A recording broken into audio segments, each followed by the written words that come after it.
Bueno, vamos a tratar de hablar de algo del sistema nervioso autónomo. Un tema largo para dar en una sola clase y bastante teórico, pesado.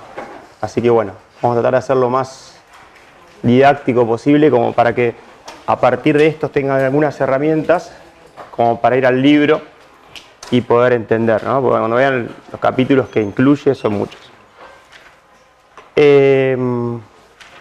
¿Ustedes vieron en algún momento lo que es la transmisión neuronal? ¿En dónde lo vieron a eso? En ARTI. ¿Qué se acuerdan de la transmisión neuronal?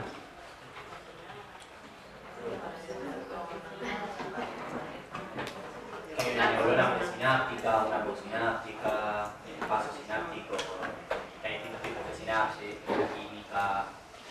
Bien, muy bien. Bueno, acá nosotros vamos a trabajar con, vamos a charlar un poquito básicamente con dos neurotransmisores.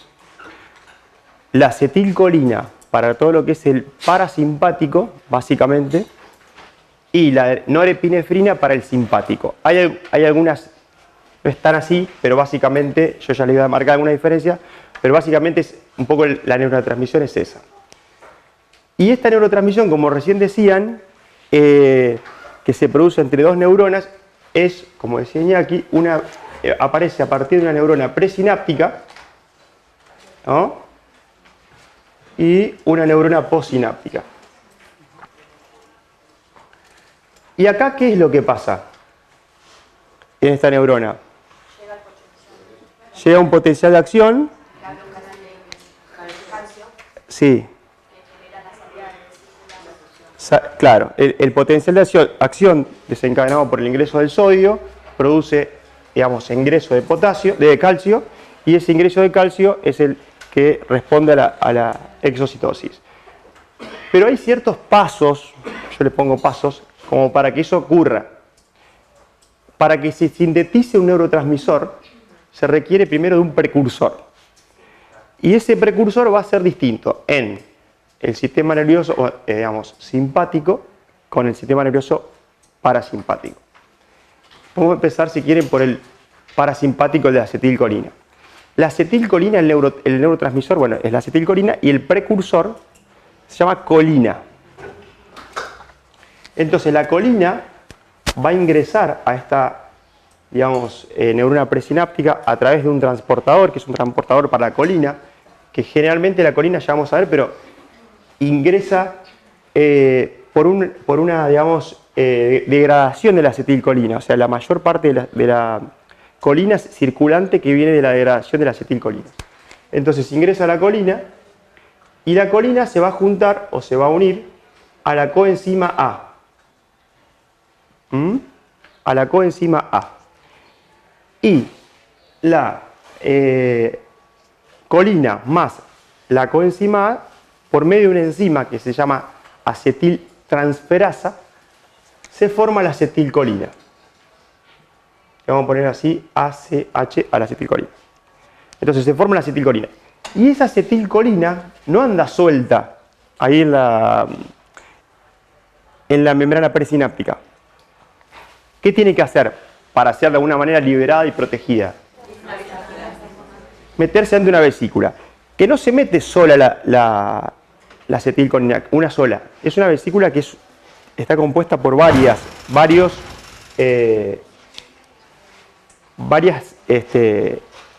neurotransmisores. ¿Cómo hace para meterse, digamos, en la vesícula?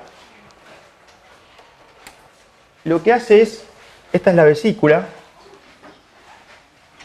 y acá hay un transportador. Este transportador permite el ingreso de la acetilcolina, que entra, y que sale un hidrogenión. O sea, es un contratransporte. Entra acetilcolina y sale hidrogeniones. Y esto se debe a una ATPasa que está de este lado, que lo que hace es ingresar estos hidrogeniones por medio de una bomba de ATP. Entonces, ingresa el hidrogenión, o sea, este intercambio se debe gracias a esta acción de la bomba que permite el ingreso y el flujo del hidrogenión y de esa manera el ingreso de la acetilcolina. ¿Se entiende? Cuando damos norepinefrina el mecanismo es igual, nada más que en vez de entrar acetilcolina va a entrar dopamina. Entonces, hasta ahí vamos, ¿no? Dijimos precursor,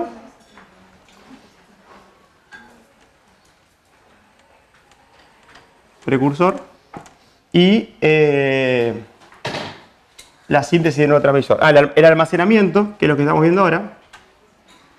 El almacenamiento se va entonces en vesículas. Estas vesículas, ya vamos a ver después, se van formando en distintas partes de la neurona y después se van acercando a este espacio y ahí cuando se pega, pasa esto que decían ustedes con el calcio y se produce la liberación. Ahí participan distintas enzimas. Hay enzimas, esto no es para que lo sepan así como de memoria, pero para que más o menos tengan idea, esto que les estoy diciendo ahora.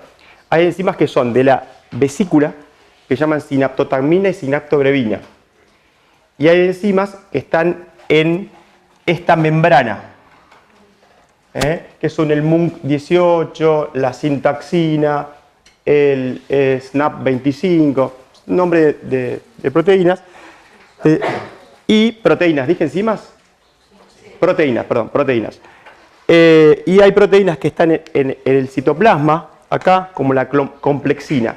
¿Qué es lo que pasa? Se van uniendo, digamos, las vesículas, las proteínas de la vesícula con las proteínas de la membrana presináptica, y con el ingreso de calcio eso hace que se libere el neurotransmisor. Yo tengo un dibujito ahí un poco más claro para explicar todo esto, pero básicamente lo que ustedes tienen que saber es que si hay alguna interferencia a nivel de estas proteínas, ya sea vesiculares o plasmáticas, interfieren en la liberación del neurotransmisor. Pasa, por ejemplo, en el botulismo. Después, cuando vean botulismo, van a encontrar que la dificultad para liberar, digamos, la acetilcolina tiene que ver con esta interferencia en el armado de este complejo, que se llama complejo SNARE, y que no se puede liberar el neurotransmisor. ¿Vamos acá? Una vez que se liberó la acetilcolina, ¿qué va a hacer? ¿Qué les parece? Se une a receptores. Muy bien. Se va a unir a receptores. Y si no se une a receptores, ¿qué le puede pasar? Se degrada. Exactamente. ¿Cuál es la enzima que degrada la acetilcolina? La acetilcolinesterasa. Que ya vamos a ver que cuando es degradada, esta acetilcolina, como recién les decía, se vuelve a formar la colina que ingresa de nuevo y es nuevamente reutilizada.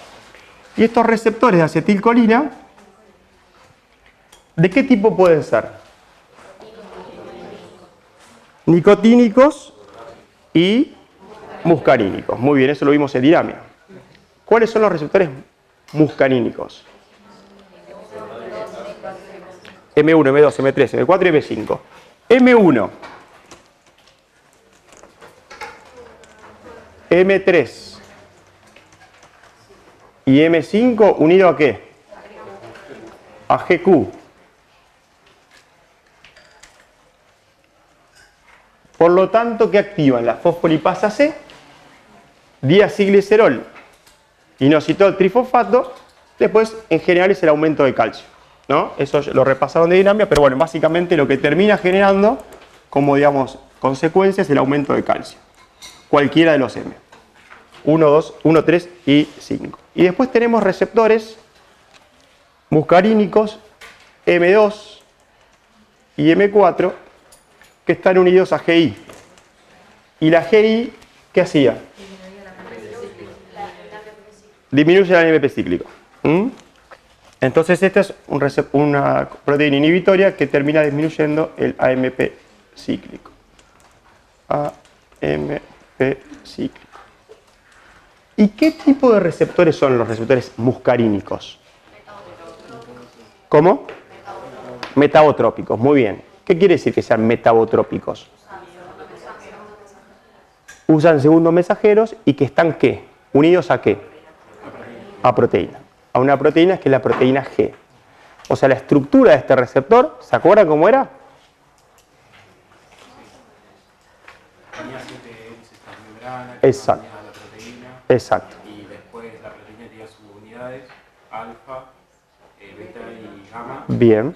Y las B están unidas cuando no hay un ligando activo y se separa la alfa de la beta y gamma cuando están ligando activos. Claro. ¿Está muy bien eso? ¿Se escuchó el resto? Lo repito.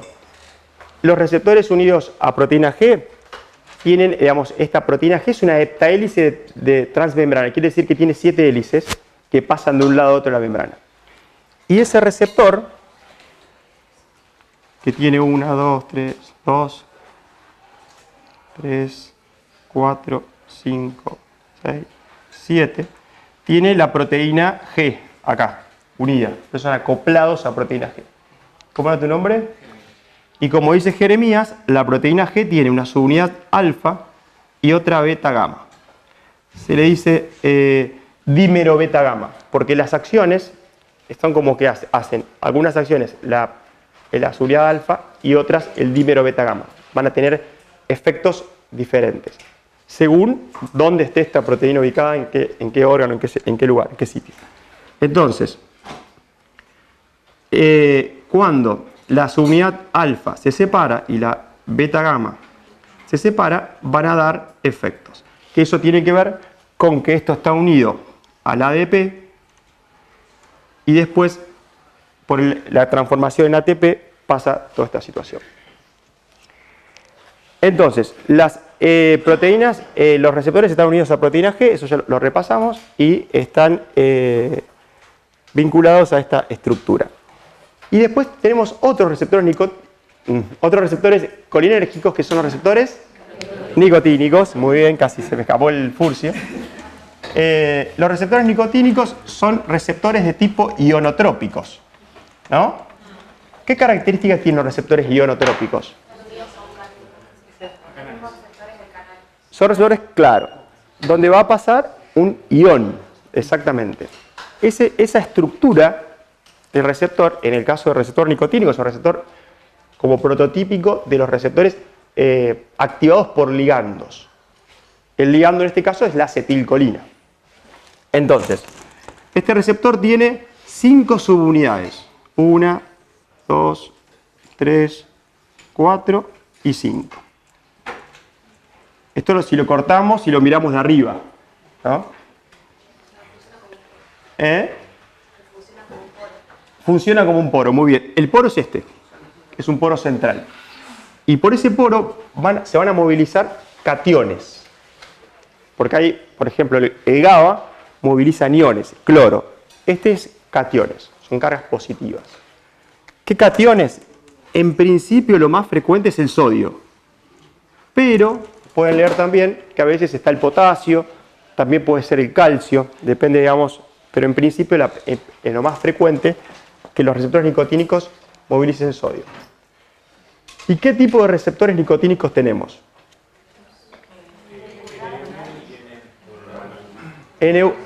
Nicotínico muscular, claro.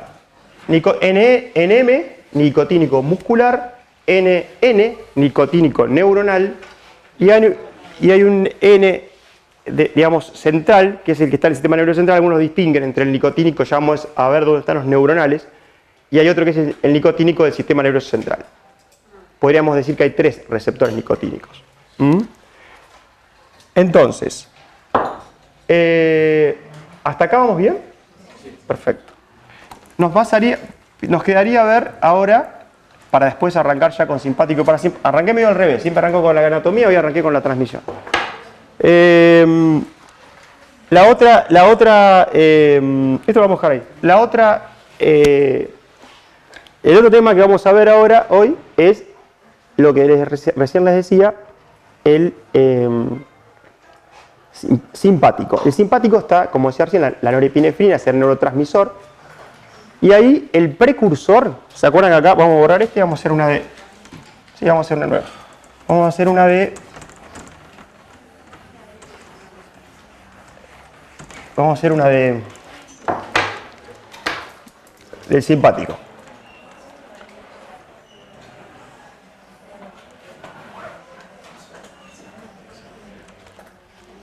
El simpático, entonces decimos, el precursor es la tiramina.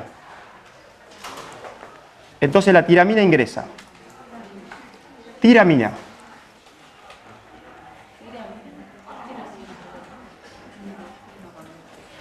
Tiramina. La tiramina ingresa, y una vez que está dentro de la... Ah, me faltó una cosa... No, ya lo dijimos, la metabolización por la acetilcolesterasa, ya lo dijimos. La tiramina... la tiramina se transforma en dopa. Tiramina. Ah, sí, puse una ahí. Ah, pensé que se convertía en taramina. No, no se convierte en taramina. Sigue siendo tiramina. Puse mala letra. No se transforma en taramina. Tiramina. No, es la misma que entró. No se convirtió en nada hasta ahora. Acá se convierte en dopa.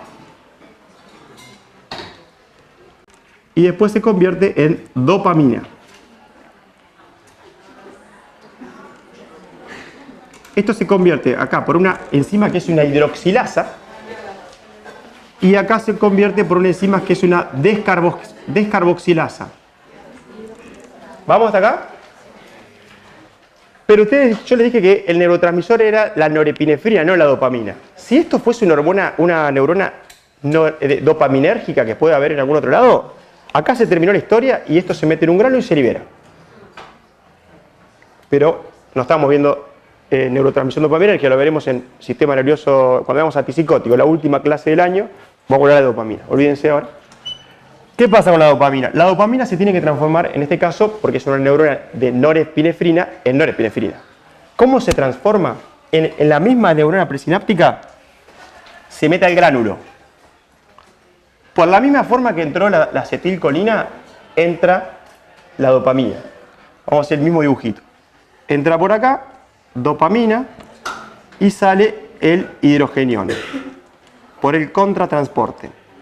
Y la bomba ATPasa, ATP, ingresa acá el hidrogenión.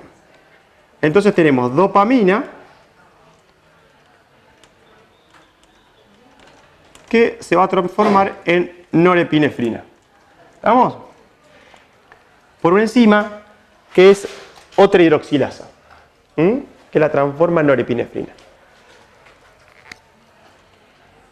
Ahí estamos con la norepinefrina. Y una vez que está la norepinefrina ya sintetizada adentro del gránulo, se va a liberar. Cuando hablamos de simpático, en general hablamos de norepinefrina. Sí. ¿Cuál? ¿Acá? ¿Esta acá cómo se transforma dentro del gránulo? Dale. La dopamina que veníamos viendo acá, yo hice acá, lo que yo hago acá, digamos, un zoom de la vesícula. O sea, esta vesiculita está acá, la dopamina se mete adentro y esto que pasa acá, yo te lo dibujo acá. Sí. Gránulo vesícula es lo mismo. Una vez que está, ahí te muestro acá, entonces ingresa la dopamina por el transportador, que es un contratransporte, que intercambia con hidrogeniones, gracias al ingreso de protones, que lo hace a través de una bomba. Una vez que está dentro de la vesícula, la dopamina, por medio de una transformación enzimática por una hidroxilasa, se transforma en norepinefrina. Y la norepinefrina, ya ahí no hay más dopamina porque ya se hizo toda, esta desaparece, porque se transformó en esta. Entonces el gránulo queda lleno de norepinefrina. Ya no hay más dopamina, no es que ahí están las dos cosas. Y una vez que está, digamos, en el gránulo, se va a ir a la zona de fusión, que es pegadita a la membrana presináptica, y ahí se va a liberar. ¿Vamos ahora? Hay otros cotransmisores, neuromoduladores, pero es muy... O sea, estos no salen solos. O sea, por ejemplo, la acetilcolina sale acompañado del óxido nítrico, del péptido intestinal vasoactivo. Esta aparece acompañada del neuropéptido I, la norepinefrina. Hay acciones que son sinérgicas y otras que no son sinérgicas de estos neuromoduladores. Algunas modulan la presinapsis. Esto es medio un despelote. Si quieren, léanlo, pero me parecía como que era demasiado para esta clase. Entonces, se liberó, papá, y una vez que se libera la norepinefrina, porque ya acá tenemos norepinefrina, ¿qué va a pasar con la norepinefrina? Se va a unir a receptores. ¿Qué tipo de receptores? Alfa y beta. Ya lo vimos en dinámica. Dijimos que... ¿Voy borrando? Dale. Dijimos que teníamos entonces estos, dijimos recién los nicotínicos, muscular, nicotínico neuronal y nicotínico del sistema nervioso central. Y ahora nos quedarían los adrenérgicos, que serían el alfa 1, que está unido a ¿qué? A GQ. Yo puse el rojo para que sea el mismo color. GQ. Y todo lo que pasa con GQ. No lo vamos a repasar ahora. Ya lo repasamos recién. Después tenemos el alfa 2, que es igual que el M2, GI. Y este tiene la característica de ser presináptico. Este está de este lado. Que si se activa, lo que hace es disminuir la liberación del neurotransmisor. Es un autorreceptor. ¿Se entiende? Si viene la norepinefrina acá, claro, regula la liberación de todo esto. O sea, viene la norepinefrina, actúa sobre el receptor alfa 2 y en vez de salir más norepinefrina, sale menos. Es una forma de regular. Después está el beta 2, que aumenta la liberación de norepinefrina, como que sería el que regulen más. Después tenemos los beta. No tengo otro color para hacerlo, pero bueno, me hubiese gustado poner otro color porque es GS, no tenemos GS acá. El color para GS no tengo. En los beta, ¿qué beta había? Bueno, lo vamos a poner acá. Beta 1, 2 y 3, GS.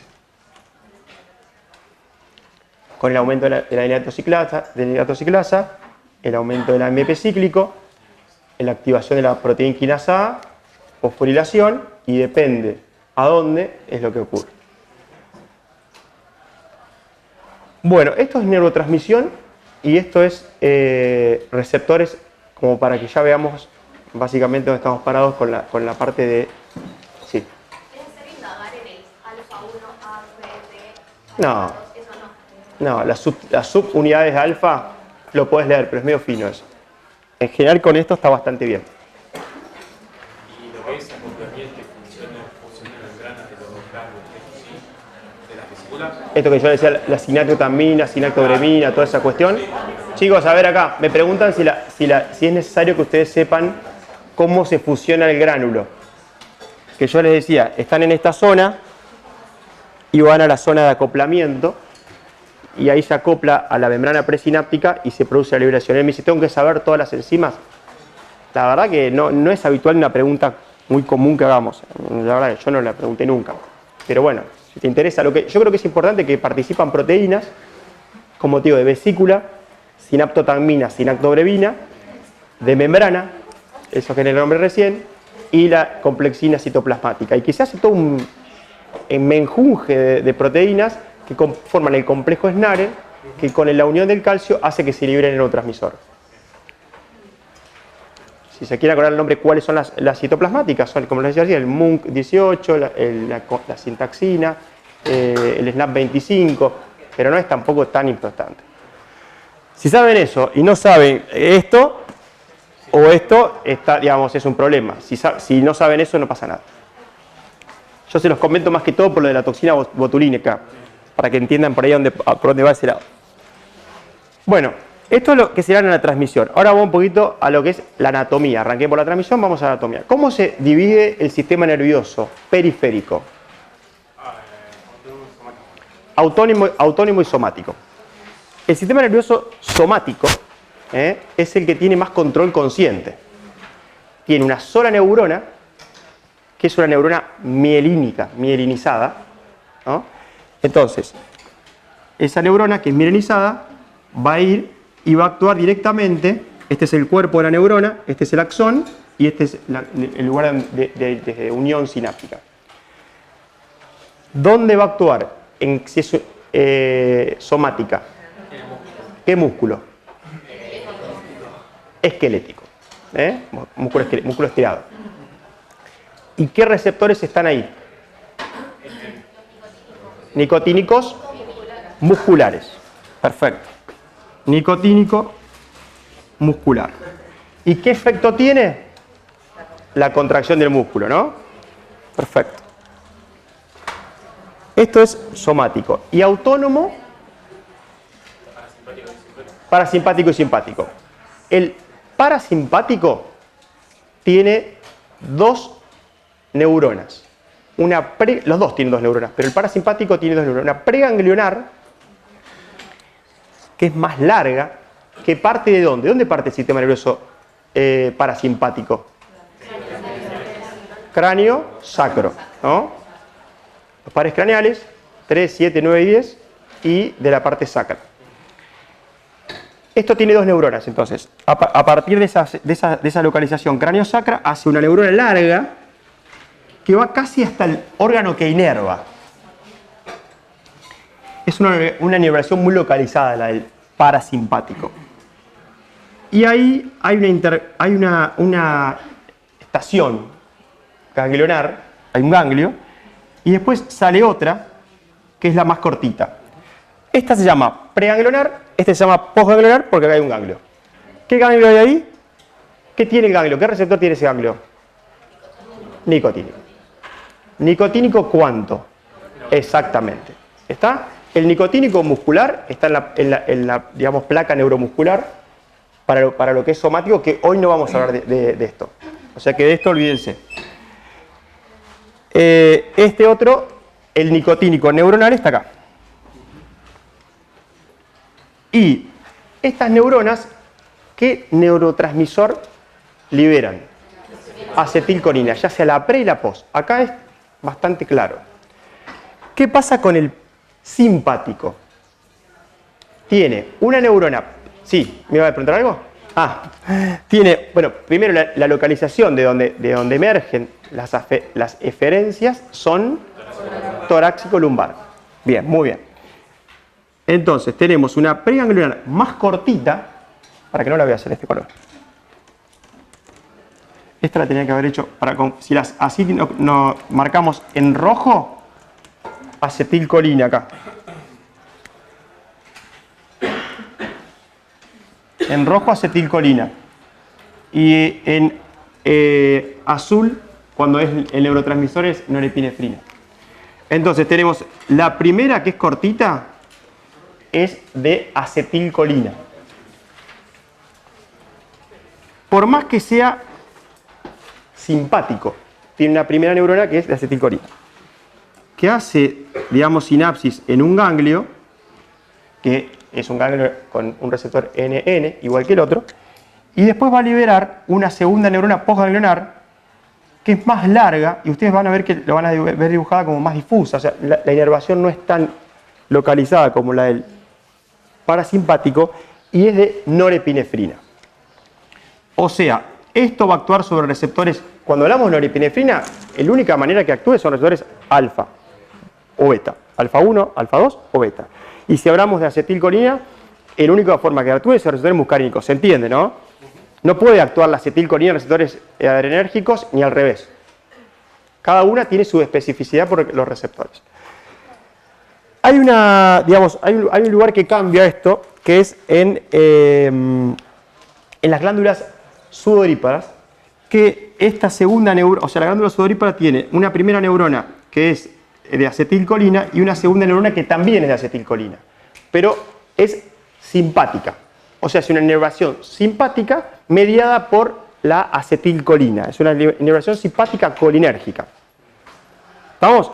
El parasimpático es colinérgico, el simpático es adrenérgico, pero en las glándulas sudoríparas el simpático lo media la acetilcolina, por eso se dice que es una transmisión simpática colinérgica. Detalle, tampoco es para enroscarse y romperse el cerebro con esto, pero para que lo vean y digan, che, ¿por qué la acetilcolina activando los M3, me aumenta la sudoración adrenérgica. Es por esto. Si no, no van a poder entender por qué. Y después hay otro lugar que es así como distintivo, que es la médula suprarrenal. En la médula suprarrenal, la primera neurona también es acetilcolina, siempre la primera neurona en el simpático es acetilcolina, y la segunda neurona lo que libera, en vez de liberar norepinefrina, libera adrenalina, epinefrina, en el 80% de la liberación. Y un 20% de norepinefrina. O sea, la mayor parte de la epinefrina liberada en el organismo es por la médula suprarrenal.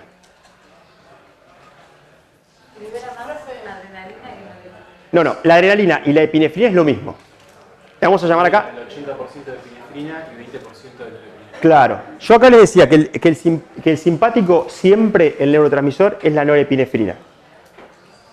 Pero en la médula suprarrenal, en vez de liberar el simpático norepinefrina, la mayor parte de lo que libera es epinefrina o adrenalina. Pongámosle epinefrina. ¿Se entiende? Hay un paso, si quieren se los digo, pero es poco más.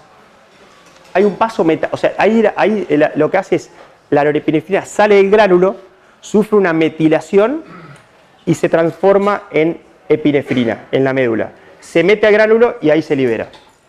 Es como que hay un paso más metabólico, porque si no, terminaría ahí. O sea, el primero era el de la L-dopa, dopamina, después decíamos norepinefrina, y para que se forme la epinefrina se tiene que formar primero todo eso. ¿Se entiende? Se forma la epinefrina y la norepinefrina y después se forma la epinefrina.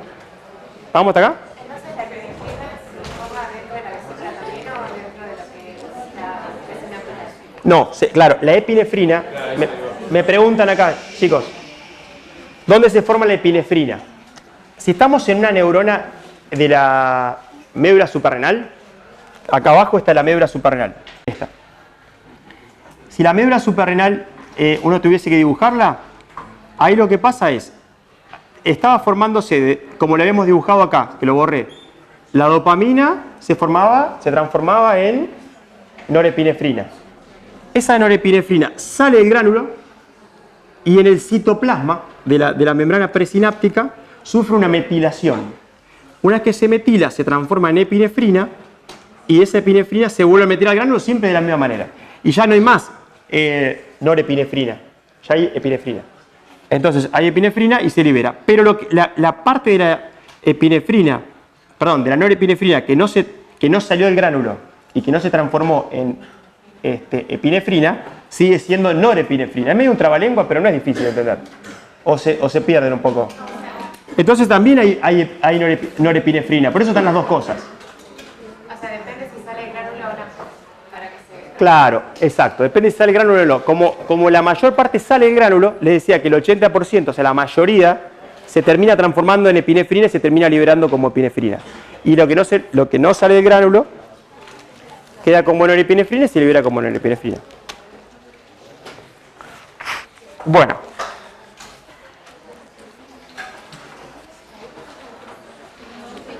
Vamos a ver un poquito cuáles son los efectos en los órganos del simpático y del parasimpático. Esto es complicadísimo dárselos en una sola clase, porque después tenemos que ver también algo de los fármacos. Pero los fármacos, como es más teórico, es lo que menos por ahí me interesa que se lo lleven de acá. Si lo vemos y si no, no importa. Yo de una manera más integrada y me parece que es más adecuado, lo que yo intento hacer es decir, bueno, ¿qué pasa en cada órgano según la inervación? Y no primero hablamos todo de parasimpático y después todo de simpático. O sea, agarramos el corazón y ¿qué pasa con el corazón? Taca, taca. El simpático esto. Ya van a ver que a veces las acciones son opuestas. O sea, el simpático hace una cosa, el parasimpático hace otra. Después a veces no, solamente inerva uno, o la mayor inervación es de una de los dos sistemas. Y bueno, y eso es lo que complejiza un poco el asunto. No es que es todo nada, es esto es para esto así, esto así. En algunos casos sí y en otros no. Algunas cosas ya la vieron. Por ejemplo, vamos a empezar por el corazón. Músculo cardíaco. El corazón tiene inervación simpática y parasimpática. La inervación simpática, ¿qué receptores tenemos? Esto lo vimos en el TP2 de dinamia. ¿Qué receptores del simpático, o sea, de la norepinefrina, tenemos en el corazón, principalmente? Perfecto. Los beta 2, beta 1. Beta 1, no beta 2. Beta 1 más que todo. Beta 1. Beta 1, vamos acá y decimos los betas están unidos a GS, ¿no? Entonces tenemos beta 1 y ¿qué más?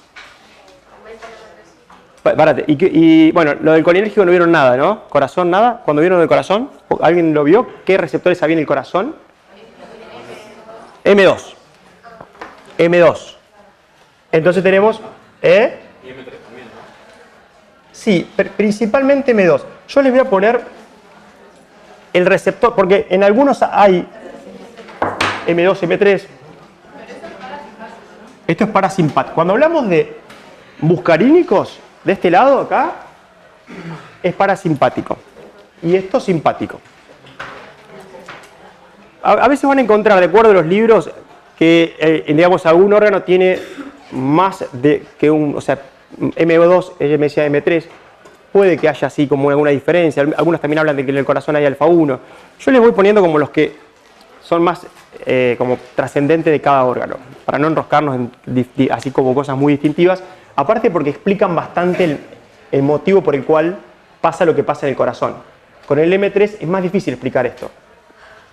Ahora vamos a ver por qué. Cuando tenemos digamos, el receptor beta 1, dijimos, bueno, toda la cascada, aumento del AMP cíclico, activación de la proteína quinasa A, ¿y eso qué hacía? Contracción. Pero para que se produzca la contracción, ¿qué hacía la proteína quinasa? Aumenta el calcio intracelular. Iba, fosforilaba los canales de calcio, los canales tipo L, que permitían mayor ingreso de calcio, fosforilaba los receptores RR, los receptores de rianodina, que metían calcio al retículo sarcoplásmico, eso en sístole. Y en diástole, lo que hacía era fosforilar la proteína quinasa a la fosfolamban, que se acuerdan que estaba unida a una TPasa que cuando estaba fosforilada permitía que ingresara el calcio adentro del retículo. Y también fosforila a la troponina I, que favorece digamos, lo que es el desacople entre la troponina C y el calcio. Eso lo vimos digamos, en dinamia. O sea que en definitiva produce aumento de las propiedades cardíacas. Bueno, eso hace en el corazón el simpático. Aumento el inotropismo, o sea, la frecuencia, la contracción, y la frecuencia de la contracción y el inotropismo. Entonces, el parasimpático, ¿qué efecto va a generar? Si está unido a GI y es AMP cíclico disminuido. Claro. Todo lo que vimos recién que hacía el beta 1, el M2 lo disminuye. Por eso el M3, que está unido a GQ y aumento del calcio, para explicar esta cuestión del efecto cardiovascular, es como más difícil. No sé cómo lo explicás, ¿entendés? Entonces por ahí yo me quedo con el M2 porque también esquemáticamente me es más fácil y también lo dice el M2, o sea que es como un receptor que está posta seguro. Entonces corazón esto, no hay mucho más. Vamos a músculo liso. Músculo liso podemos hacer una generalidad y después podemos hacer algunas distinciones. Músculo liso tenemos el parasimpático, por ejemplo, y el simpático. El parasimpático, ¿qué receptores hay en músculo liso? En parasimpático. No, parasimpático. Principalmente el M3. Acá casi siempre es M3, salvo en el corazón no hay mucha rosca. En la mayoría del parasimpático es M3. Y en el simpático, beta, acá sí beta 2, ¿no? Beta 2. Bueno, ¿dónde tenemos músculo liso? En los bronquios. Bien. ¿Qué pasa en los bronquios? ¿Cuál? Este produce broncodilatación. ¿Y este? ¿Qué pondrá? Broncoconstricción. Exacto. Me salieron los dos iguales de grande. Este es el bronquio más chiquito que hace. ¿Por qué Q? Exacto. Es también bastante comprensible esto. Si yo tengo el M3, que dijimos como para resumir, que termina aumentando el calcio, ¿no? El calcio es sinónimo de contracción. El calcio se une a la calmodulina. El calcio calmodulina. Esto lo repaso de dinamia. El calcio con calmodulina activa a la miosina de la cadena ligera quinasa. La miosina de la cadena ligera quinasa activa a la miosina de la cadena ligera y la miosina de la cadena ligera activa produce la contracción. ¿Se entendió? ¿Qué hace el beta 2? El beta 2 vía AMP cíclico aumenta, digamos, el AMP cíclico, activa la proteína quinasa A y la proteína quinasa A, ¿se acuerdan qué hacía con la miosina de la cadena ligera? Recién el calcio calmodulina la activa. ¿Y este qué hace? La proteína quinasa A. La fosforila. Y si fosforila la miosina de la cadena ligera quinasa, si la fosforila, ¿qué le pasa? Se inactiva. Entonces, si se inactiva, no se activa la miosina de la cadena ligera, por lo tanto, no hay contracción, hay relajación. ¿Vamos hasta acá? Bárbaro. Eso entonces en músculo liso bronquial. Acá hay algunos fármacos que ya ustedes pueden empezar a sonarles. Beta 2. ¿Escucharon alguna vez hablar de broncodilatadores? Bueno, actúan acá. Salbutamol, fenoterol, ya lo van a ver, formoterol, ya lo van a ver cuando dan asma. Tiene una acción directa broncodilatadora. Y esto, obviamente que lo que uno necesitaría es ¿qué para producir broncodilatación? ¿Cómo? Un antagonista muscarínico. Entonces, si yo bloqueo el M3, tengo broncodilatación y el ipratropio y el tiotropio son dos fármacos usados principalmente en el EPOC para producir, digamos, broncodilatación. ¿Estamos? Entonces ahí tenemos ya como una integración con lo que vimos. Lo que anteriormente vimos de corazón no le dije nada, pero por ejemplo los receptores beta 1 pueden ser bloqueados por los beta bloqueantes, que lo que hacen es, digamos, utilizarse para, ya van a ver el ANGOR, la insuficiencia cardíaca, ya van a ver las indicaciones específicas, pero tiene que ver con bajar estas propiedades cardíacas. Entonces, dijiste que el salbutamol era agonista beta 2. Agonista beta 2. Y después los otros que dijiste eran antagonistas M3. Claro, antagonistas muscarínicos, exacto. El ipratropio y el tiotropio. Que además, que vemos acá, yo se lo tiro, después lo veamos cuando veamos secreciones, lo vuelvo a tomar. Lo que hace el M3 es aumentar las secreciones. El parasimpático aumenta las secreciones. Secreciones de todo tipo. Sudorípadas, traqueobronquiales, lagrimales. Entonces, al aumentar las secreciones traqueobronquiales, si vos das un antagonista muscarínico, disminuyen las secreciones traqueobronquiales. O sea que es un broncodilatador que también te hace que tengas menos secreciones. O sea, tiene esa diferencia. Este no tiene influencia en las secreciones. ¿Sí? Bueno, otro lugar que hay músculo liso es tubo digestivo. Muy bien. Tubo digestivo básicamente es parasimpático. M3, aumento de la contractibilidad del músculo. ¿Qué pasa? Aumenta la motilidad. Exacto. Aumento de la motilidad, aumento del peristaltismo, por lo cual los fármacos que se usan para eso, ¿qué les parece? ¿Para qué se podría usar un medicamento? Sí, podría ser, pero digo, para evitar eso. Si yo pongo un antagonista muscarínico. Claro, lo que hace es justamente evitar, ya vamos a ver después, pero el tema del peristaltismo, y bueno, y ayudan a, digamos, así, puede ser una diarrea. aumenta el peristaltismo. El butilbromuro de diosina, la buscapina, es un antimuscarínico que tiene acción gastrointestinal. Bueno, dijimos entonces, y a nivel simpático, lo gastrointestinal no hay casi inervación. Es la mayoría parasimpática. Vamos con otro músculo liso. Vejiga. Perfecto.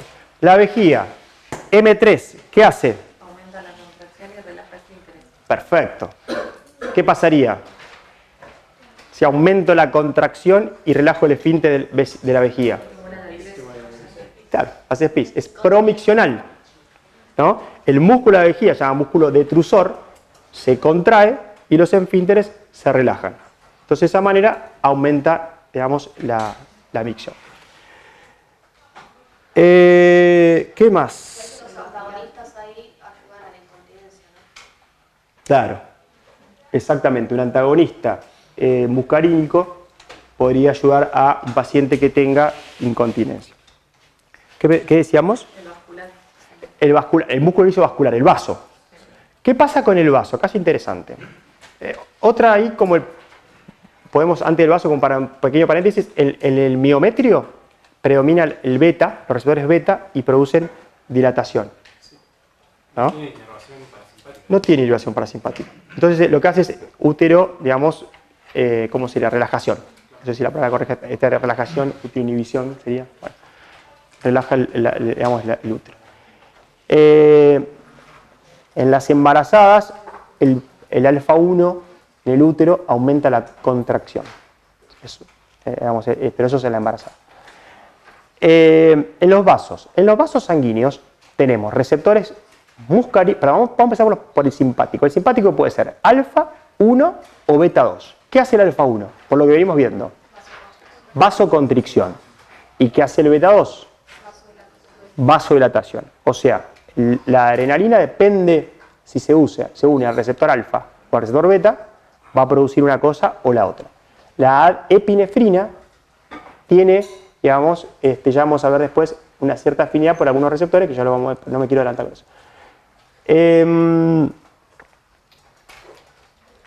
¿Qué más? El parasimpático es un poco acá donde hay que tener un cierto cuidado. Porque el parasimpático, la inervación es M3. ¿Y el efecto cuál sería? M3. Contraería normalmente, pero no. ¿Y por qué no contrae? ¿Eh? Ah, pero están reafilados ustedes. Exactamente, es por eso. ¿Está? El aumento del calcio que produce la liberación por GQ, lo que hace es activar al óxido nítrico. El óxido nítrico difunde al endotelio y en el endotelio se transforma por medio de la guanilato ciclasa en aumento, produce el aumento, es como en vez de adenilato, acá es guanilato. Aumento del AMP cíclico y el aumento del AMP cíclico activa una quinasa, que es proteína quinasa G, creo que llamar. Y esa proteína quinasa G hace lo que hacen las proteínas quinasas con los músculos lisos. ¿Qué producían? Fosforilaban. Al fosforilar, digamos, la miosina de la cadena ligera de la miosina quinasa, la inactiva, se inactiva todo lo que vimos anterior, por eso termina relajando. ¿Se entiende? O sea, el punto es el mismo. No sé si me siguen con lo que estoy diciendo. La vasodilatación estaría mediada por el óxido nítrico. Exacto. Estaría mediada por el óxido nítrico. Yo lo que les explico después es porque nosotros le preguntamos esto. ¿Cómo, digamos, cuál es la señalización intracelular por la cual en el pulmón se produce broncodilatación? Y usted no puede decir, y se une al beta 2. O sea, lo pueden decir, pero no avanza el examen ahí. Tienen que decir un poquito todo lo que vimos hasta recién, por lo menos. Después todo lo que le quieran agregar, viene bienvenido. Pero esto es mínimo. Lo mismo con el óxido nítrico. Está perfecto que digan el efecto es broncodilatador, pero ¿cómo lo genera? ¿Qué hace el óxido nítrico? ¿A qué se une? ¿Por qué motivo lo genera? Eso es parte de la farmacología. ¿Qué más? Órganos sexuales. parasimpático, ¿qué produce? Erección. Y el simpático, la eyaculación. ¿Está bien? El parasimpático, erección vía M3, y el simpático, eyaculación vía alfa 1. Perfecto. Ya vimos todos los músculos lisos, ¿no? No queda ninguno. El ojo. El ojo es interesante. ¿Qué pasa con el ojo o los ojos? Midriasis y miosis. Hay una... la apertura de la pupila es directamente proporcional a la cantidad, o digamos, no a la cantidad, sino a la norepinefrina, e inversamente proporcional a la acetilcolina. El diámetro pupilar, la apertura pupilar es arriba norepinefrina, abajo acetilcolina. ¿Qué quiere decir? Que si yo aumento la norepinefrina, la pupila se va a dilatar más. Y si yo aumento la acetilcolina, el diámetro pupilar, la apertura pupilar va a disminuir. En términos médicos, midriasis es el aumento de la apertura pupilar, miosis es la disminución. Eso se debe a que la acetilcolina, en el ojo hay un músculo que es el esfínter del iris. Son unos musculitos circulares, así, ¿no? Circulares. Ese se llama esfínter del iris. Entonces, en el ojo, si yo hago una contracción, porque son receptores M también los que participan ahí, provoco que esto se achique, ¿no? Este musculito. Entonces me queda más chica la pupila. Y eso es el motivo por el cual hacen miosis. En la norepinefrina, o sea, en el simpático, lo que, digamos, participan acá son otros músculos, que son los músculos radiales del iris. Estos músculos radiales también se contraen, pero como son radiales, al contraerse, se achican. Entonces, si esto se achica, me tira digamos, para afuera el músculo, o sea, este es el ojo, ¿no? Redondo. Tira para afuera y la pupila que está en el medio se agranda. Entonces, o sea, el que contrae, los dos hacen una contracción, pero son distintos músculos los que participan digamos, en el efecto. Y el parasimpático, la acetilcolina, también participa en la acomodación para la visión cercana. O sea, cuando uno quiere ver de cerca, hay, digamos, una acción parasimpática que está, digamos, relacionada con el músculo ciliar. El músculo ciliar participa en la acomodación y esto lo que hace es, al contraer el músculo ciliar, modifica la estructura del cristalino y hace que nosotros podamos ver mejor de cerca. En el caso de la epinefrina, te ayuda a que vos veas de lejos. O sea, cuando uno tiene una inervación más simpática, podés ver mejor de lejos por la apertura pupilar y porque el reflejo de acomodación hace que vos puedas ver de lejos. Si querés ver de cerca, digamos, necesitas el parasimpático. Entonces, ¿esto para qué se usa? En el fondo de ojo, por ejemplo. Cuando ustedes alguna vez le hicieron un fondo de ojo, te ponen unas gotitas y te hacen esperar. ¿Qué hacen las gotitas del fondo de ojo? Te paralizan el reflejo de acomodación y ¿qué más? Y te producen midriasis. Pueden producir midriasis sola, sí o sí necesitas midriasis porque quiere ir a ver la retina. Entonces tiene que estar la pupila bien dilatada para poder llegar a verla. O sea, midriasis producen. ¿Cómo puedo producir midriasis? ¿A partir de qué? ¿Qué le pongo al ojo?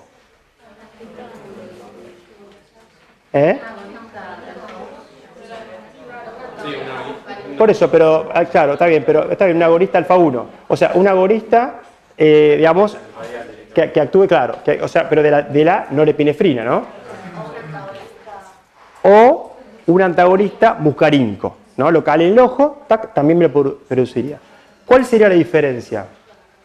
Con el antagonista muscarínico también no tendríamos Claro, exactamente. O sea, el fondo de ojos, si se hace solamente con un beta, con una digamos, una acción adrenérgica, que es una acción directa, te hace midriasis. Y si no te hace midriasis y cicloplejía, si usas el parasimpático, y ahí es como que no podés acomodar. Cuando te hace un fondo de ojo y salís y no ves nada, te pusieron las dos cosas. A veces te ponen nada más que, depende el criterio de la necesidad de hacer el fondo de ojo. ¿Cuáles son los receptores? Los receptores, ahí les dije recién, el de la contracción, en el caso de la acetilcolina, es muscarínico, M3. Y en el caso de la norepinefrina, es alfa 1 para las fibras radiadas. Bueno, y también hay un aumento adrenérgico de la producción del humor acuoso, que también eso puede tener, ya vamos a ver, alguna implicancia en lo que es el glaucoma. Con esto acá llegamos hasta más o menos al final. No, no llegamos al final. De la clase lejos, pero bueno. ¿Están muy cansados? Bueno. Si quieren paramos un ratito y... No. Bueno, sigamos un poquito más. Vamos a... ¿Qué nos falta? Ah, glándulas secretorias. Las glándulas secretorias, la secreción glandular, yo recién un poco les adelanté. ¿Qué les dije? ¿Cuál es digamos, el que predomina, que tiene más que ver con la secreción de las glándulas?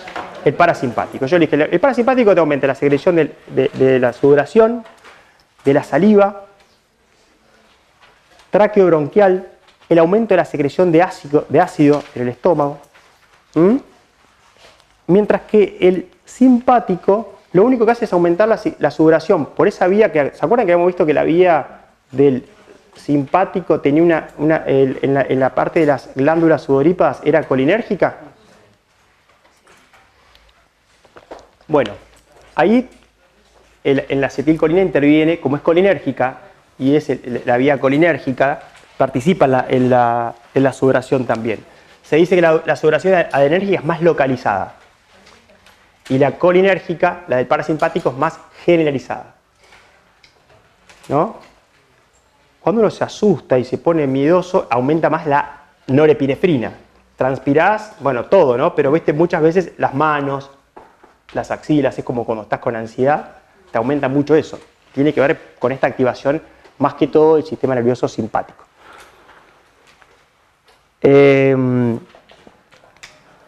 ¿Qué pasa con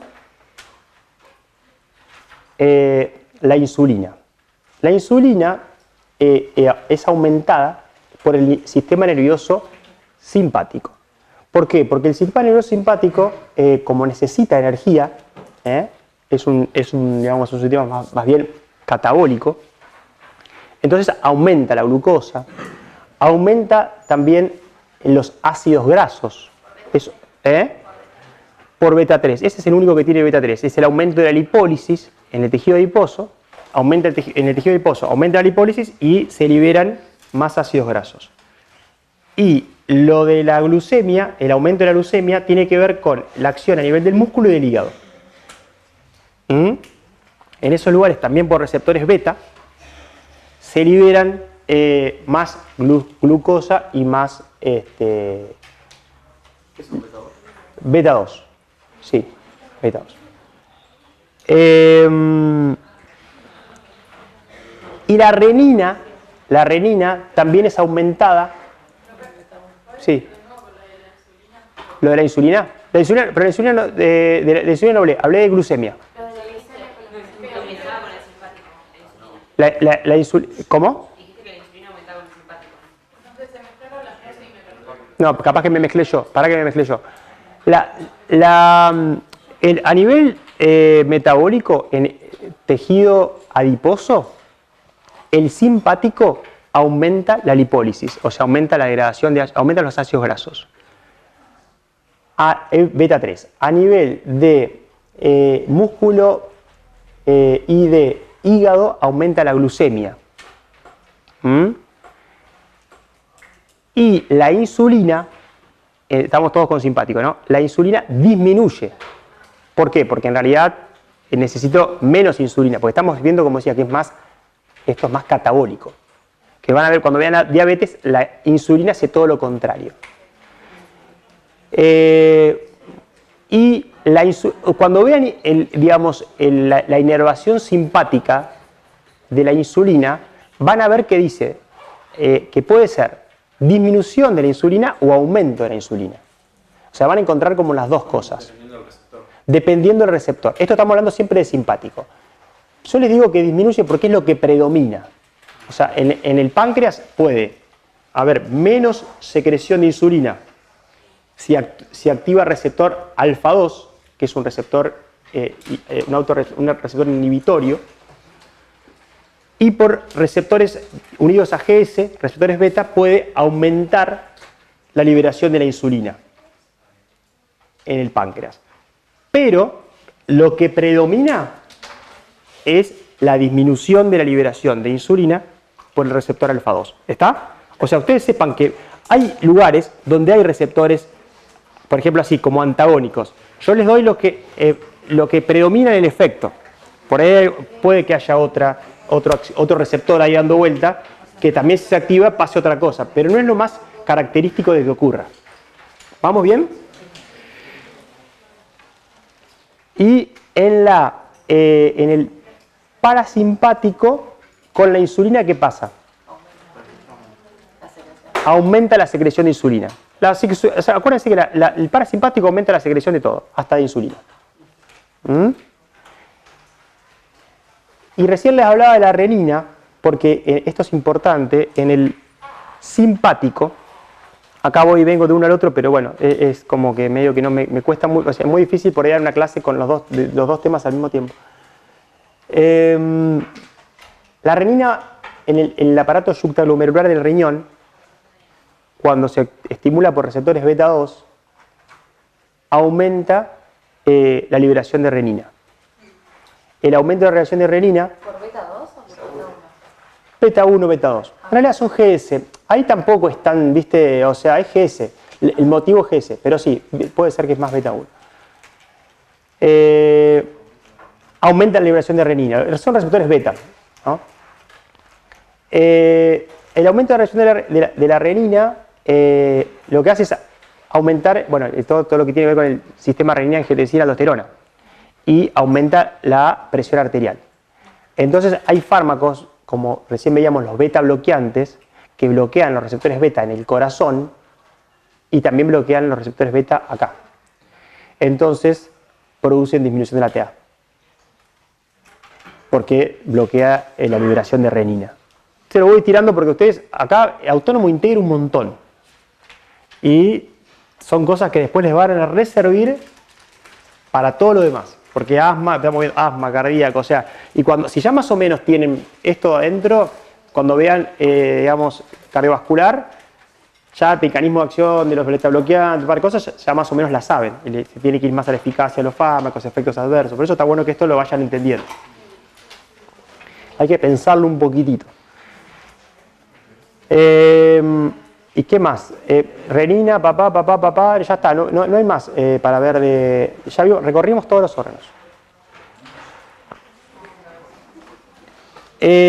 Nos queda un ratito, la idea no es alargarlo mucho más. Vamos a ver rápidamente algo de la farmacología, de las indicaciones, que lo van a tener en el práctico. Esto se los paso por acá. Y... ¿alguna duda de esta parte? No. Ah, me faltó algo. Ahora, ¿cuáles son los efectos que piensan que van a tener adversos los fármacos colinérgicos? Sudoración, sudoración, diarrea, hipotensión. ¿Qué más? Náuseas, mareos. ¿Vamos? Bien. Y los efectos que tienen los anticolinérgicos, obstrucción urinaria, aumento de riesgo de glaucoma, visión borrosa, por esto que veíamos que producían midriasis, vesiculopejía. ¿Qué más? ¿Riesgo de ACV? No lo tengo. Sí pueden producir los anticolinérgicos trastornos cognitivos, porque la acetilcolina es un neurotransmisor que digamos, en el sistema nervioso central favorece, digamos, a lo que es la conectividad, y en el Alzheimer está disminuido. Entonces, si ustedes dan un anticolinérgico, si bien puede ser acción periférica, a veces tienen el paso central. ¿Y qué pasa? Si pasa, te va a dar confusión, más en una persona grande. Sí. Después, el estreñimiento. El estreñimiento es algo bastante característico. Pueden producir bradicardia el colinérgico y el anticolinérgico taquicardia, porque lo del corazón, ¿se acuerdan que eran efectos así? Bueno, lo de retención urinaria ya lo dijeron. Básicamente son esos. Pero lo central es importante. Lo que vos decías recién, no sé si está asociado al riesgo de ACV, la verdad que no sé. Pero sí de trastornos cognitivos. Eso está descrito. Bueno, vamos con esto así. Yo calculo que 15 minutitos y ya cerramos con lo de los fármacos. Me interesaba más que todo la primera parte porque es la como más compleja. Esto es más teórico, se los paso así como para que lo tengan. Igual pueden ampliar, o sea, no es que está todo acá. Esto va directamente al Goodman. Esto van al Goodman, Flores. Yo la clase la tomé del Goodman y del Flores. En el RAN también está. Yo le digo donde tomé lo que yo les di. Porque les comento porque por ahí puede haber que alguna cosa en el RAN sea distinta, esto de los receptores y qué sé yo. Y bueno, yo tomé esos dos libros porque bueno, me parece que estaban bastante bien descritos. Pero pueden leer claramente el RAM, o sea, no es que el RAM no sirve. Acá lo que vamos a ver es, ahora vamos a empezar un poquito con los fármacos. Estos fármacos tienen cierta utilidad, algunos, otros no tanto. Vamos con los agonistas colinérgicos. Agonistas colinérgicos de acción directa quieren decir que van y actúan sobre el receptor muscarínico, directamente. No media ninguna cosa indirecta. Ya vamos a ver que algunos hacen efectos indirectos. Y acá tenemos las aminas cuaternarias y las aminas terciarias. ¿Qué diferencia hay entre una amina cuaternaria, lo que dice ahí la carga? La amina cuaternaria, al tener carga, no permite pasar, digamos, a lugares donde los que no tienen carga, que son las terciarias, pueden pasar. Entonces, la pilocarpina es un fármaco para el glaucoma, recién decíamos anticolinérgico contraindicado en glaucoma, dijo ella. ¿Cómo es tu nombre? Sí. Nazarena dijo en el glaucoma. Bueno, fíjense que en el glaucoma podemos usar un fármaco colinérgico. ¿Por qué? Porque va a aumentar la reabsorción del humor acuoso, va a producir miosis, aumento de la reabsorción del humor acuoso y nos va a servir. Pero para entrar al ojo tiene que ser terciario, porque tiene que atravesar. No puede ser una sustancia que no pase, digamos, membranas. ¿Y el síndrome de Sjögren, lo conocen? ¿No? Bueno, el síndrome de Sjögren es un síndrome que tiene con mucha sequedad el paciente y mucho en la boca. Se llama serostomía, la sequedad de la boca. Y estos fármacos, la pilocarpina, ayuda a que estos pacientes no se les seque tanto la boca, porque aumentaban, ¿se acuerda? La producción o la secreción de las glándulas salivales, el parasimpático. La metacolina se usa poco, esto la verdad que no lo vi nunca, pero supuestamente en un caso de hiperreactividad bronquial se podría hacer como para el diagnóstico, y la retención urinaria postoperatoria, como eran fármacos que eran digamos, miccionales. Si vos tenés un paciente con retención urinaria postoperatoria no obstructiva, puedes darle el betanecol. Y ahí, más que nada, la pilocarpina, el resto más o menos. Y después tenemos estos que son indirectos. ¿Por qué dice indirecto? ¿Qué les parece? Perfecto. Perfecto. Porque el efecto no tiene que ver directamente con estos son como si fuese la acetilcolina. Actúa sobre el receptor. No es el ligando endógeno, pero actúa sobre el receptor. Y esto lo que hace es inhibir el metabolismo. Entonces, si yo inhibo el metabolismo de la acetilcolinesterasa, tengo menos acetilcolinesterasa, por lo tanto, ¿qué tengo más en el espacio intersináptico? Más acetilcolina. Por eso es indirecto. Es lo mismo, nada más que actúa de otra manera. ¿Y qué puedes usar? Neostigmina y piridostigmina, la miastenia gravis. ¿Saben cuál es la miastenia gravis? Es una enfermedad con autoanticuerpos sobre la placa neuromuscular. Entonces el paciente presenta toda una debilidad muy generalizada. Y esto lo que hace les permite, la verdad que, bueno, un poco mejor tener como mayor contracción de los músculos gracias a este efecto colinérgico. Y bueno, el hilio paralítico, un poco también siguiendo la misma línea de la acción que tienen estos fármacos, ¿no?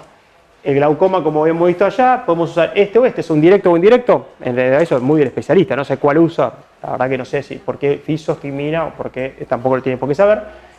Y la intoxicación atropínica, ¿ustedes saben qué es la atropina? Se los comento así medio rápido.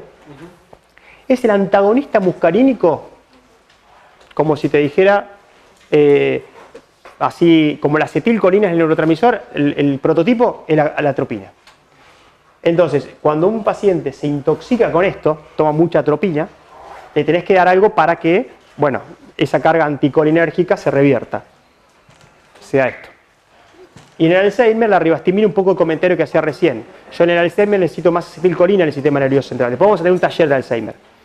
El donepezilo, ribastimina y galantamina, lo que hacen es aumentar la acetilcolina en el sistema nervioso central y eso favorece a lo cognitivo. Bueno, efectos adversos, esto se los comenté, ya lo habíamos visto. Y los tratamientos de algo de esto ya vimos. Antagonista, vamos ahora. O sea, bloquean el parasimpático. Esto, ¿saben qué es la intoxicación? Creo que le pusimos un... Sí, hay un... Porque cambiamos un poco el TP, pero creo que este quedó. Hay un envenenamiento, una intoxicación por órganos fosforados. Compuestos órganos fosforados. Los compuestos órganos fosforados son esos que se usan para fumigar. Son altamente tóxicos y lo que hacen es inhibir a la acetilcolinesterasa, pero de manera irreversible. Entonces hacen una crisis ¿de qué tipo? ¿Colinérgica o anticolinérgica? Si inhiben irreversiblemente la enzima que metaboliza la acetilcolina.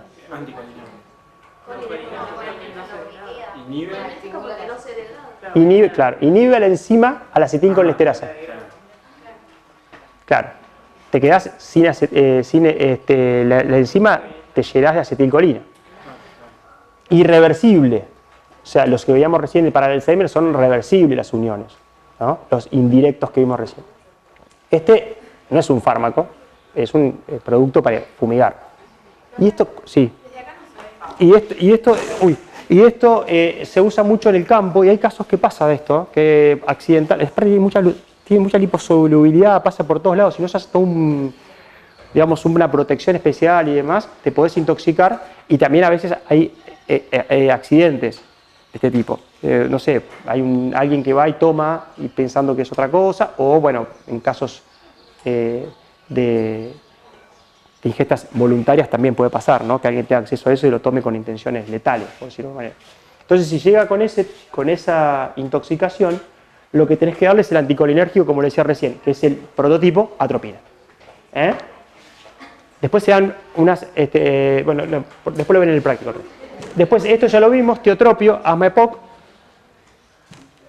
tropicamida, fondo de ojo, ¿se acuerda que dijimos que producía midriasis y cicloplejía?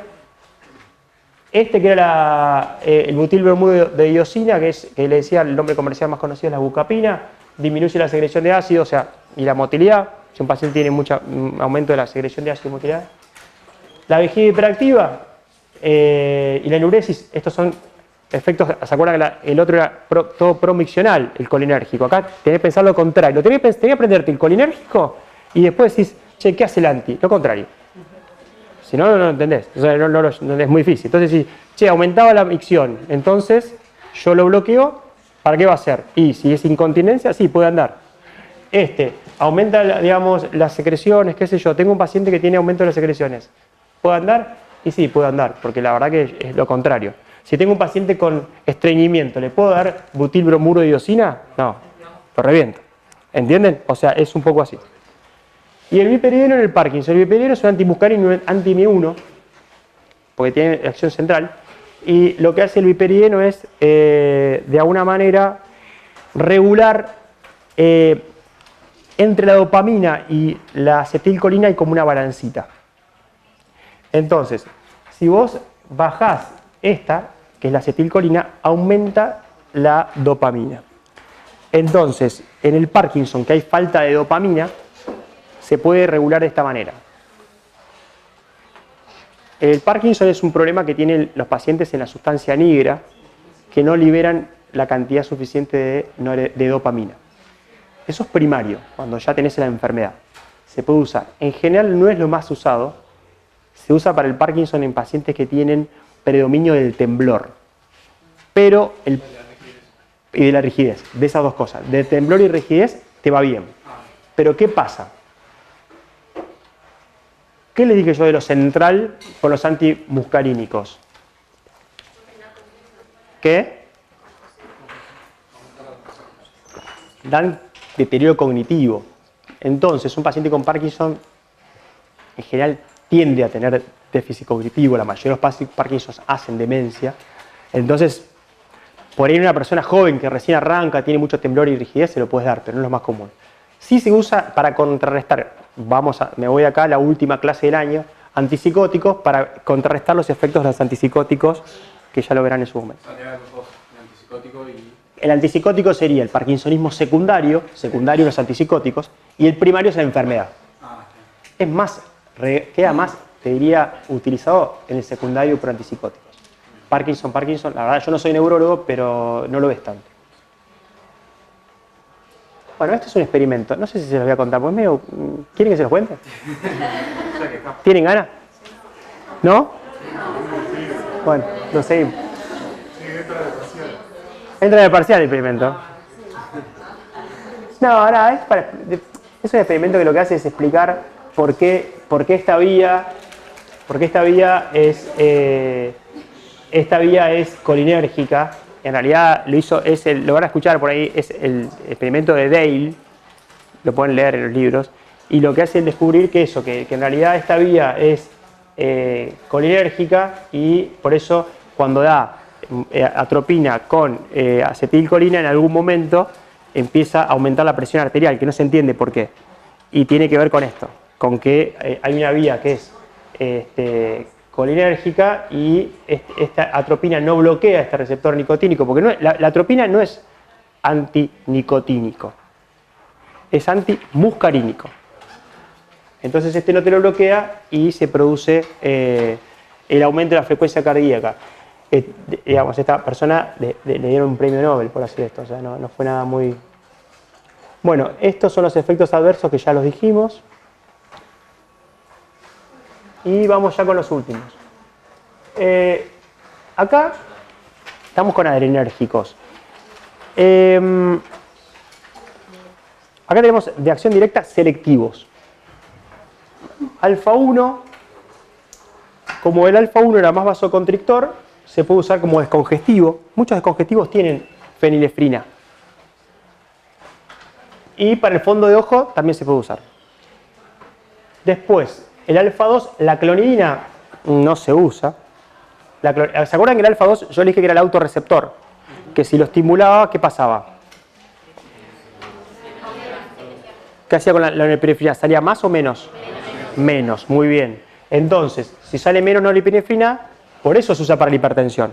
Porque es un agonista de la adrenalina. Entonces vos decís, che, agonista de la adrenalina me dice para la hipertensión, ¿cómo?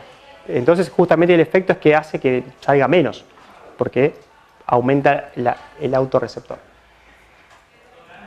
La que se van a ver acá en hipertensión es no esta, sino la alfa-metildopa, que se usa en embarazada. Esa la pueden empezar como a escuchar porque en hipertensión la ven.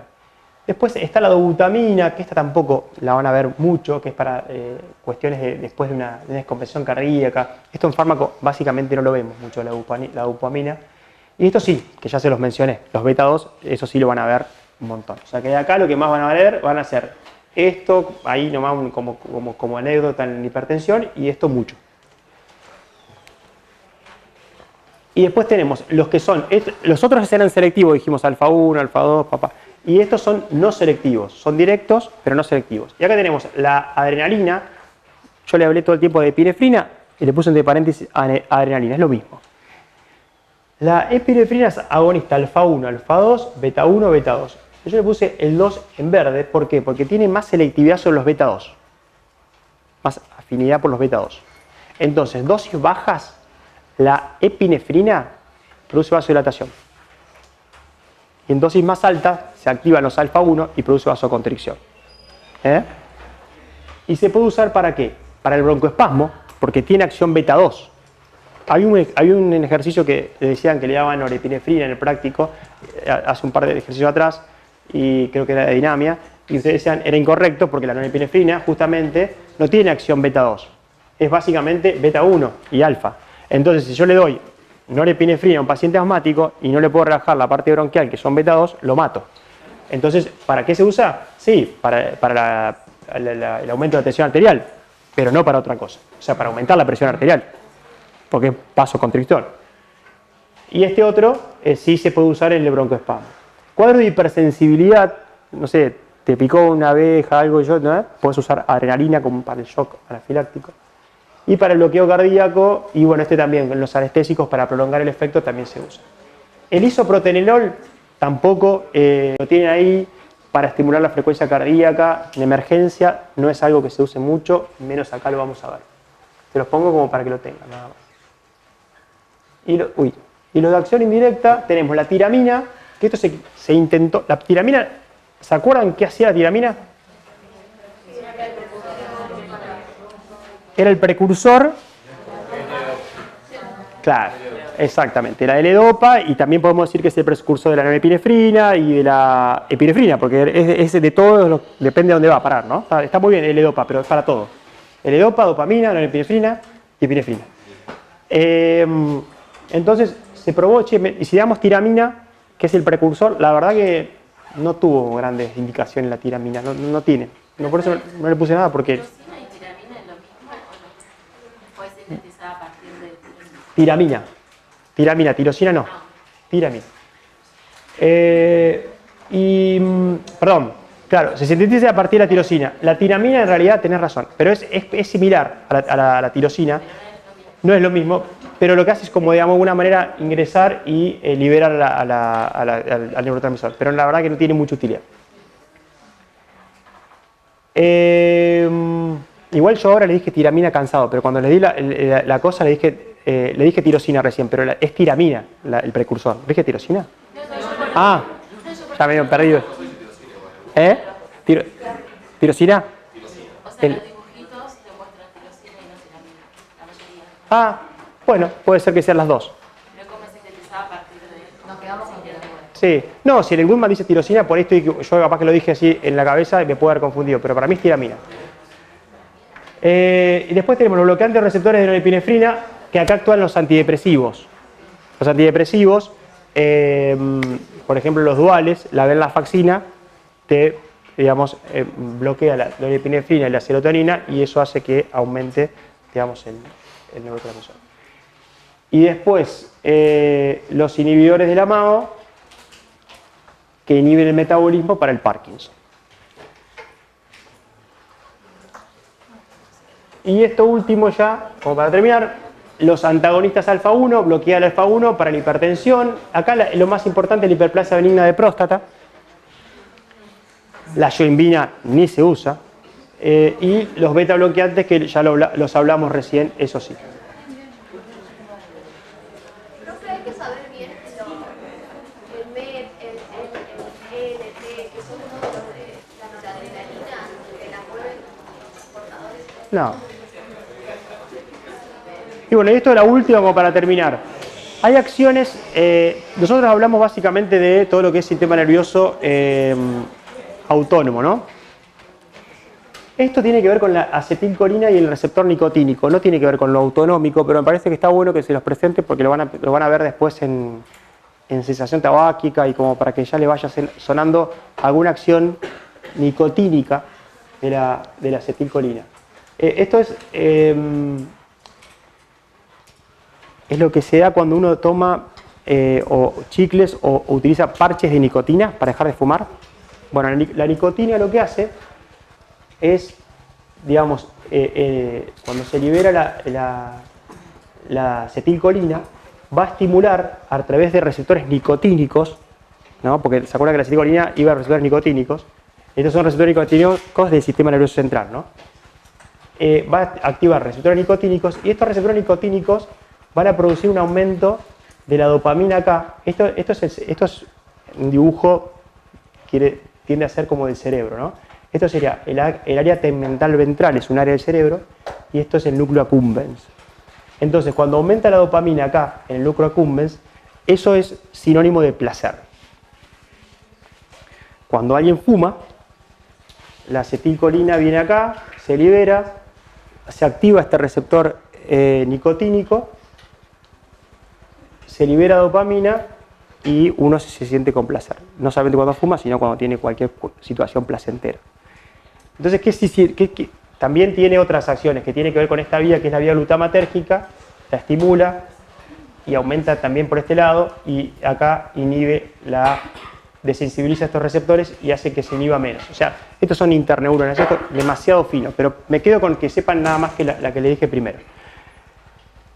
Entonces, cuando uno usa un parche de nicotina o valericrine, que también es usado para dejar de fumar, lo que hace es estimular estos receptores, la valericrina de manera parcial y la nicotina de manera total, y el paciente puede de alguna manera mitigar un poco este deseo de fumar, ¿no? Los estimula. O sea, estimula receptores nicotínicos. Al estimular el receptor nicotínico, este receptor nicotínico estimulado hace que esta neurona, que es una neurona dopaminérgica, libere dopamina y tengas más dopamina acá. Si te lo inhibe, no puedes seguir como digamos el caminito. Hace como el mismo efecto para que no sientas silencio. Hace el mismo efecto que la nicotina. O sea, es lo mismo que fumar, el parche.